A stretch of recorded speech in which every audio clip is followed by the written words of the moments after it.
Hey, How are you? good. This is John Adam. John Adam Ron Shelton. Hi, Hi, John. Ron. Hi, Uh, John. John and I have known each other pretty well when I started a book on County Stadium about 4 years ago. John's from California, you're from California, and I've been intrigued by the Southern California ball player, John Adam. He's been friends with Robin Yount for probably 40 years. John, what is it about that ball player from California? Why is it, do you think, that I'm so enamored with Kid, and what does he personify? Well, as Ron would tell you, first of all, there's millions of high school boys there that play baseball since they're 6 years old on up, and everybody thinks they're going to be a baseball star. But just back in the '60s, '70s, so many good baseball players in the Southern California. And I think Robin Yount, along with many others, George Brett, Scott McGregor, I could go on and on, Jamie Quirk, were Southern California boys, and they just kind of exuded that Southern Cal vibe. And Ron, you Ozzie Smith, you know, Yeah, Ozzy. Actually, I knew him as Osborne when he was at Locke High School, the same high school as Eddie Murray. right. And all the Murray brothers. I played against them in high school, and they had a pitcher on that team. Graduated from high school in '71, though, right-handed. And he signed him with the Pirates. Larry Demery. Do you I remember him? remember. Yeah.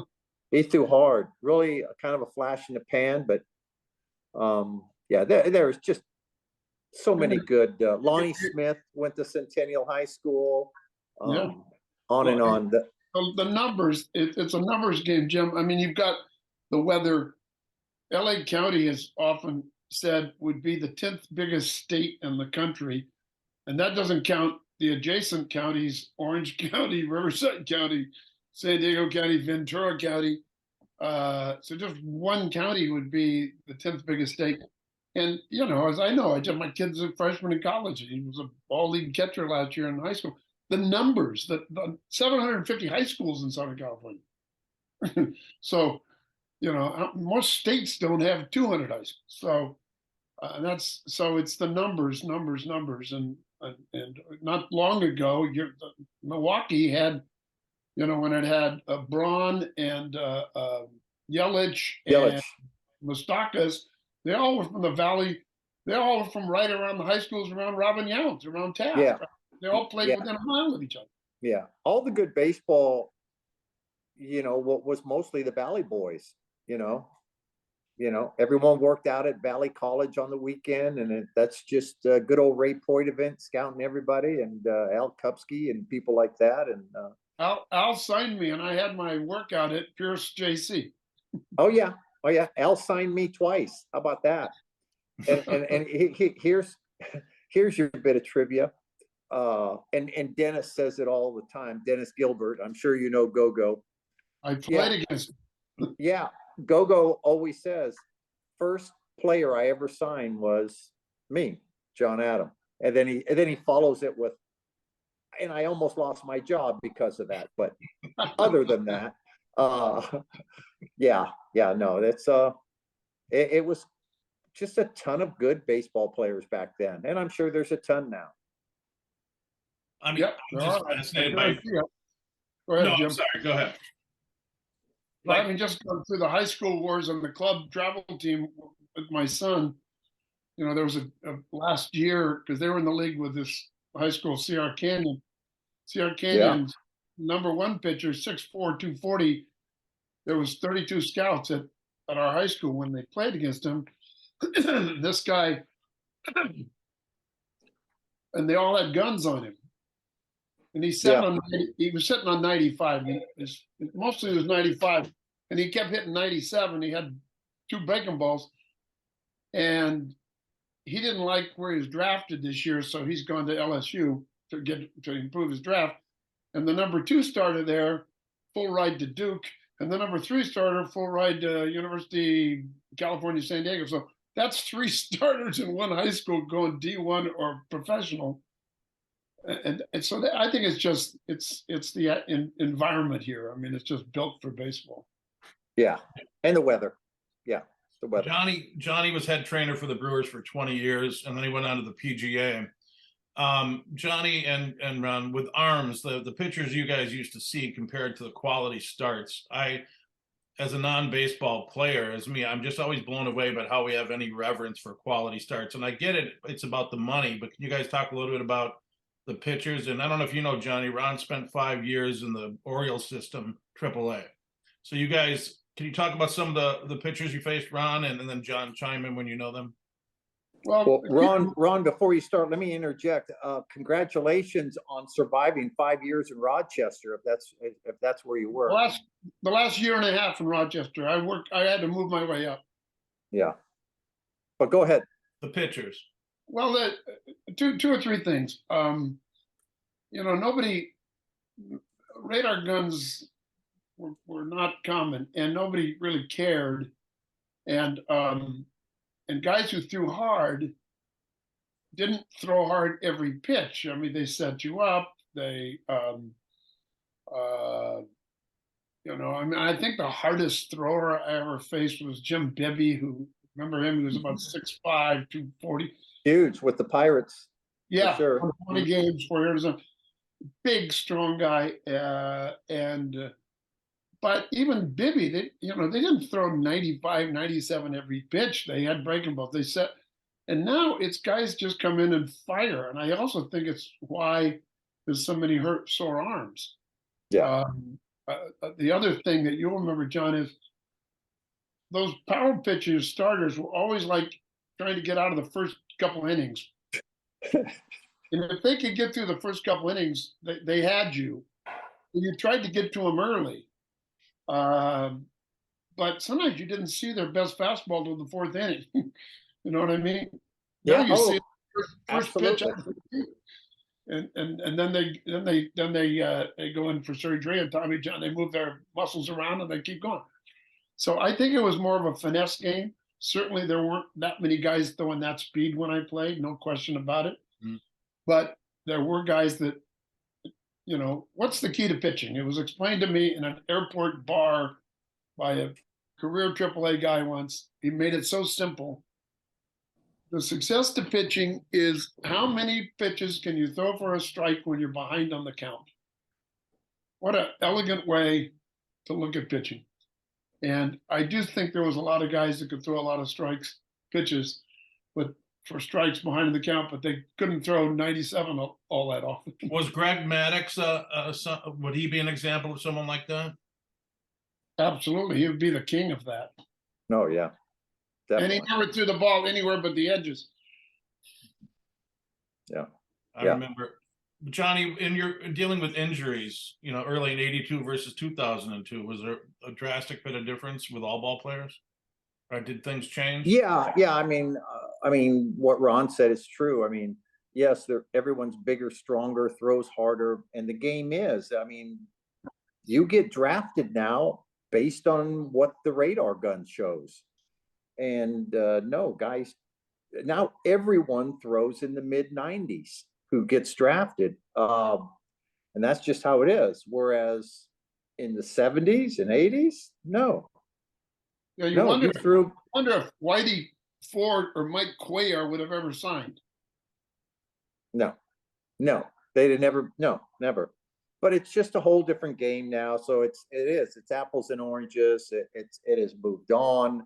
You could say the same for a lot of sports. It's just how it has evolved. Guys are bigger and stronger, and all the emphasis is placed on how hard you can throw the ball.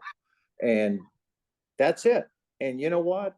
Starters only go 5 innings now, and big deal. And nobody wants to hear that someone threw a complete game. Mm-hmm. One. I mean, I just saw an old film clip of one of the pitchers I had in 1987 threw 3 consecutive shutouts. Yeah. No one does that anymore. Nobody. Yeah, Koufax had 27 complete games one season. Yeah. You can win a lot of bar bets with this one, although for you guys, it's probably old news. Who's the only pitcher who has more complete games than wins, and he's in the Hall of Fame? I'm going to say Spawn. That's a great guess because Marichal had 240, I think, 2 wins and 243 complete games. Wow.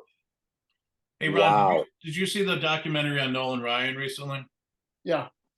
And I've heard some people on Facebook say, oh, well, he was one dimensional. I'm like, 7 no-hitters is, to me, not one dimensional. I mean, I don't know. I mean, I think he's as effective as any other pitcher. Well, he got a 12-6 curveball. No, Yeah.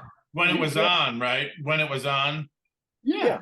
What does that mean, when that is not on? I mean, is that just one of those trillion-dollar questions that you don't have it today? And I've always been mesmerized by how you don't have it one day. Well, look at the greatest shooters in basketball suddenly are cold. I mean, how can a golfer, for us average golfers, you go out there and you shoot your great round, and the next day you shoot your worst round. I said, look at the best players in the world shoot 64, 76. I mean, that's the magic of sports, the edge between having it and not having it. Yeah. Finding consistency. Ron told me once that golfers make baseball players look smart. No, that's what I told you. Mm-hmm. Yeah. What do you mean by that? What do I mean? It's the mentality. I mean, the first few years I was working on the PGA, I kept thinking, what is so odd about this sport? And I golf, myself, but, and then it finally just dawned on me. I'm just like, well, it's an individual sport. And the mentality is totally different with these guys. And they're golfers for a reason. I mean, they're not super physical. They don't like people touching them. They certainly wouldn't play a sport where someone shoved them. But you know what? Or talk to them out loud when they were doing it. Yeah, something I did to them often. Yes, as Kevin Kisner and Hunter Mahan used to remind me. No, I mean, hey, look, they're the elite golfers, and that's what they're good at, and more power to them. But it's a different sport. It's such a mental sport at that level, particularly. It's really something. It wears them down. It really does. But trust me, those PGA golfers, they look at those baseball players and they are envious of them, because they'll say a lot of times, they'll just go, we'll be watching Sports Center afterwards on the trailer, and somebody will get hurt, and they'll say, oh yeah, well, he still gets paid. The guy's going to be out for 2 months. He still gets paid. And I look at them, they'll always say how, hey man, we have to make the cut to get paid. And I'm just like, boy, that's a selective memory, because you all get minimum $100,000 for the sponsorship on your bags. Let's start there. But they forget that. And your hat. And they just whore the hell out of themselves. Hat, shirt, you name it. They all get a fee for using a certain ball. And,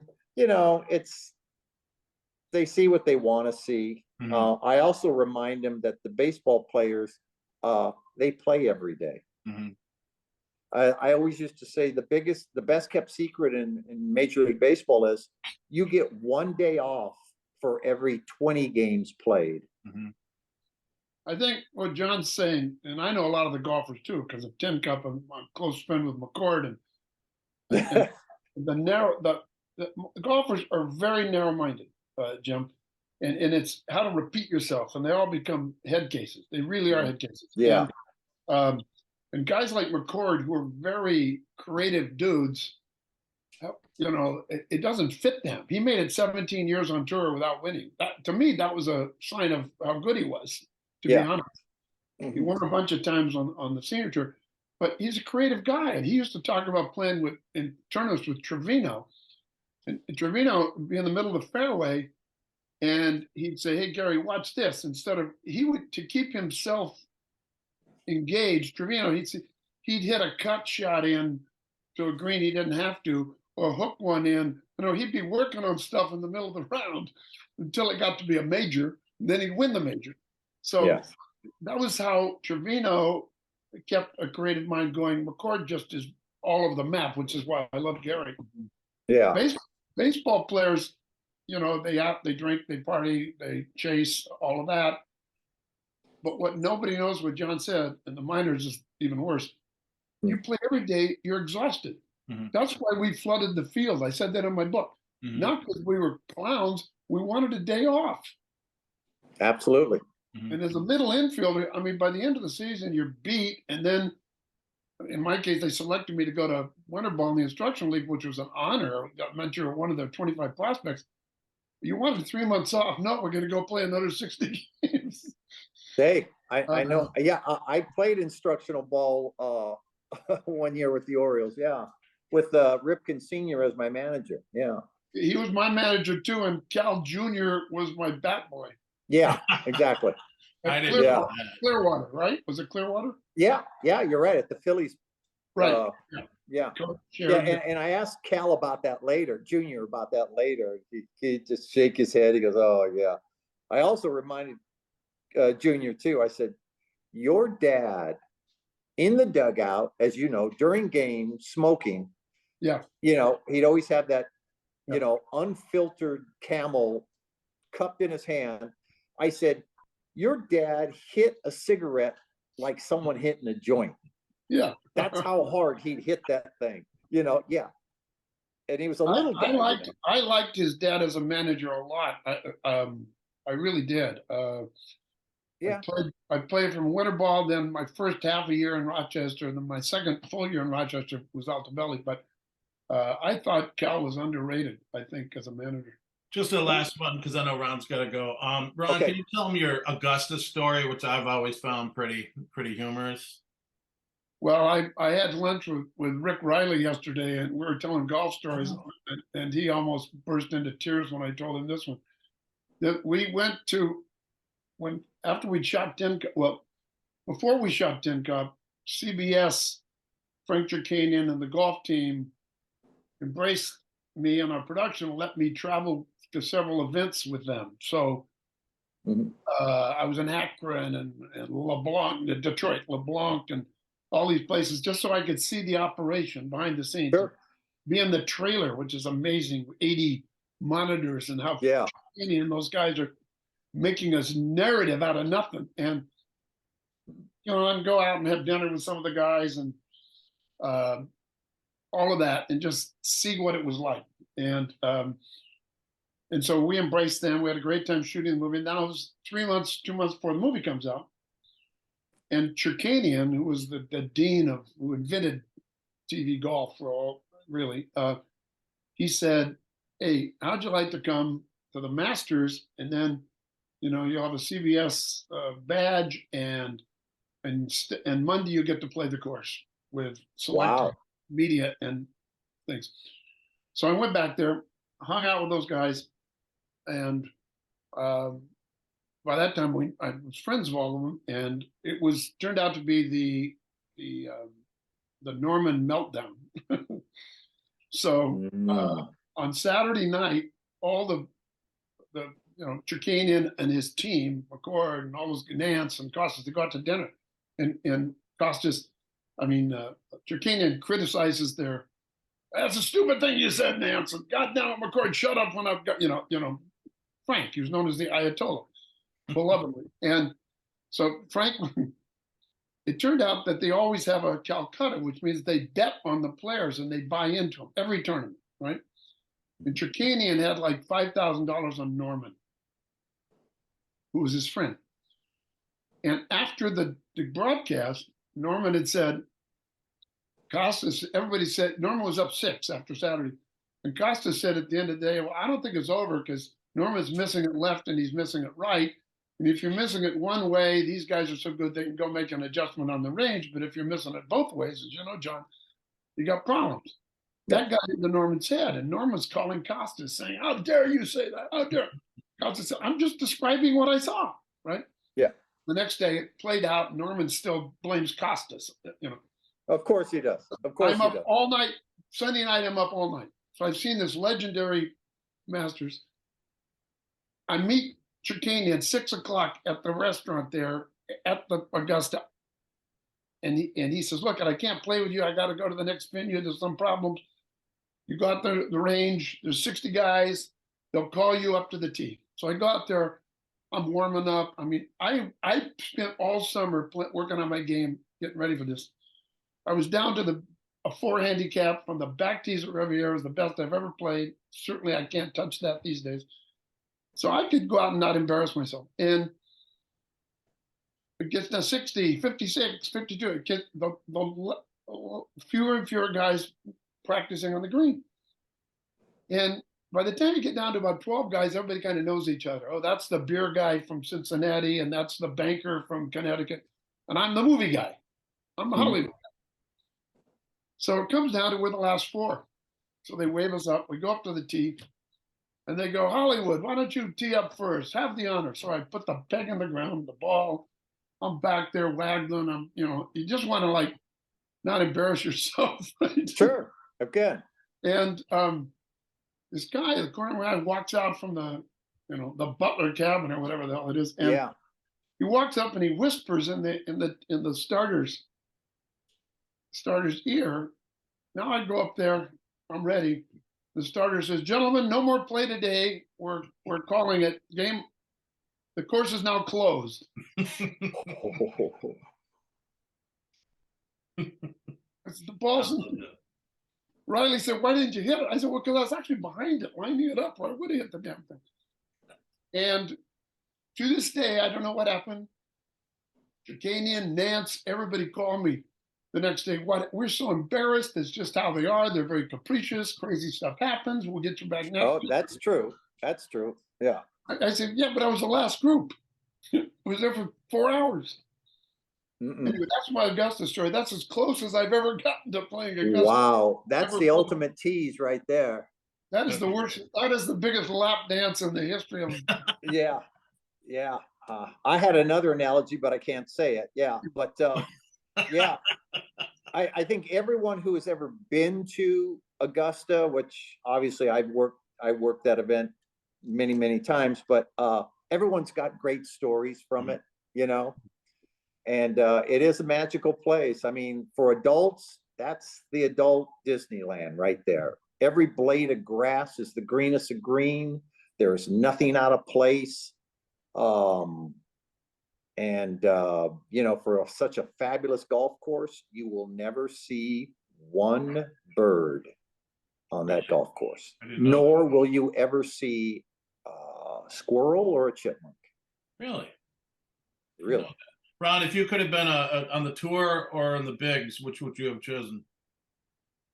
Well, the big leagues, of course. I mean, well, the tour is not bad. Well, I don't think the tour is a lot of fun. I think Major League Baseball. I think baseball's fun. I think in the old days the tour was fun when guys were side bets were bigger than the purse. Oh yeah, you go back in the '60s. Yeah, early 60s. All those guys had bigger bets. Texas Open would pay $1,500. They'd have $5,000 writing the players. Yeah, I think I think baseball is a fun game because it's social, because you travel together, because John says you play every damn day. Yeah. We're sitting there. Absolutely. All right, guys. Thank you so much. All right. Well, Ron, it was nice meeting you, Ron. Me too, John. All right. Thanks. Appreciate it. You got it. Bye, guys. Take care.